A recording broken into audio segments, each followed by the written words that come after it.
nhamo yaLulu yekuendana natete kufamily munhu hapachina hani munhu pakadai John ari kunze apiwa $10,000 yekonza sorry mukomana ndarora mai vatsva. Welcome back to your channel. Please don't forget to like and subscribe. So mhuri yese yekwachivhayo vanatete vadecida kuenda kuhani munhu pamwe chete nabhudhi vavo naLulu Muteke vari kuti ivo hazvifambika sekuti mudzimai wakatiroorera tese. Imi pamwe pacho unopinda kauchiti kwai ndindakachibata kuti maiguru ndazokukundai asi nyaya yekuzoperekedzwa kuhani munhu maybe havachanedi hani munhu handiti yaingova barara wamhanya vari mumhepo imomo vachienda up and down. Tinofunga kuti Lulu hana hake basa nazvo nekuti zviri nani kufamba nevanhukadzi vanatete vanozivawo klasi vari kuedzawo kukufadza kuitira kuti varambe vachitengegwa maguchi nemaLouis Vuitton pane kufamba uchiimbirwa nemapostori vachishedzera varume vane ndebvu chena dzakadaro. Zvakaoma guys, but anyway tiri kungoti isusu dana nayewo Lulu ndiye achawinza kubatana pamhuri iyi sezviri kutaurwawo nevamwe vachiti aiwa musikana since muchingoona kuti akadzikamira anogona kuwinza kubatana than Sonia aiita kuti mhuri itsemuke nepakati.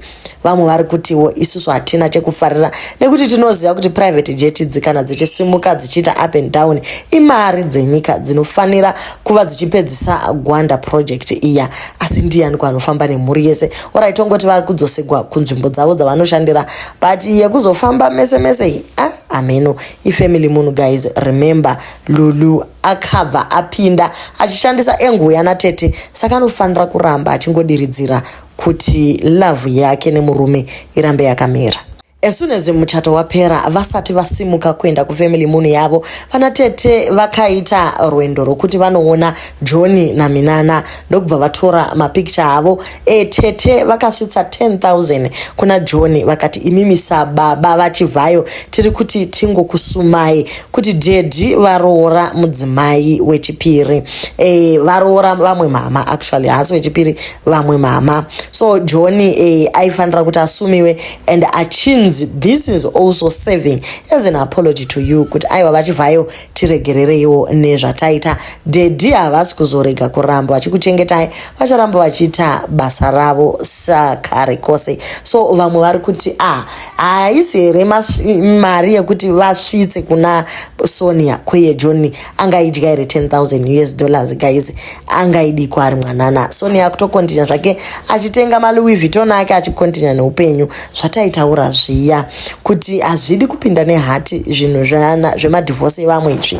Vanhu vanenge vachizivana kubackground. Vanatete vakangoudzwa wani kuti imimi vanatete dzikamai nekuti isusu kubackground uko tinowirirana. So ndo zvinongoratidza kuti vanhu vari kuwirirana. John anopiwa 10,000 yeye ingori imwe nzira yekuti mari isvike kuna amai. Kana John wapiwa 10 Minana uchapiwa mari saka mama vanogona kutorara vane ka 20,000 kekungonzi sorry. Nyaya yacho yakangonaka guys. Zvinoreva kuti kusvikira ameno rini narini vana vachange vachigara luxurious life. Chero yeSonia vanotaura kuti wasiwa wadini aiwa dzingori ngano upenyu hwavo hucharamba huchienderera mberi nepesi yazvanga zvichingoitika. Nemaonero enyu imi muri kufunga kuti miredi ichalasta here iyo yakazara vanatete mukati?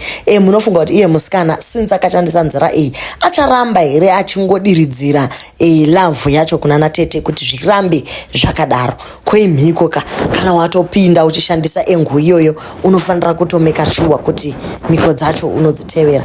Ameno guys, but mafanza ari kuti iwo baba namai chivhayo munogara muri outbound tese tinozviziva kuti always on the move yenyu iyi pane game chairo riri kutambiwa apa, running errands while muchismuggle our precious minerals to unknown destinations. This is exactly how our countries are being looted. You are just the runner boy for those pulling the strings. Africa bleeds while you flex. So ndo zviri kubuda mastreets umu kuti tiri kuzviziva vakomana. Outbound yenyu iyi kai haisi yekungonzi kwai tiri kungoenda guys. Handizvo. muri kuziva zvamuri kuita.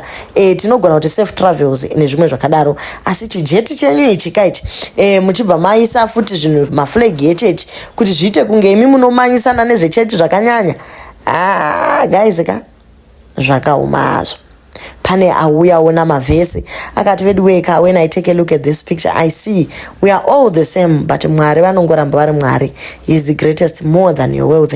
That thing called private jet unozongofa uchizvisiya izvi. Zimbabwe haina kana mari. We are suffering in the name of political party aya. Mwari tinzwireiwo nyasha.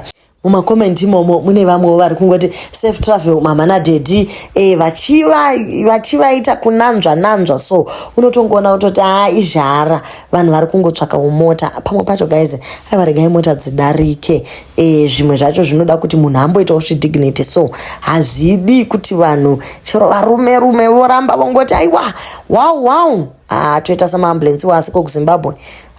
Teregei wedwe. Okay guys, do leave your comments on what you think about nyaya ye honeymoon family moon.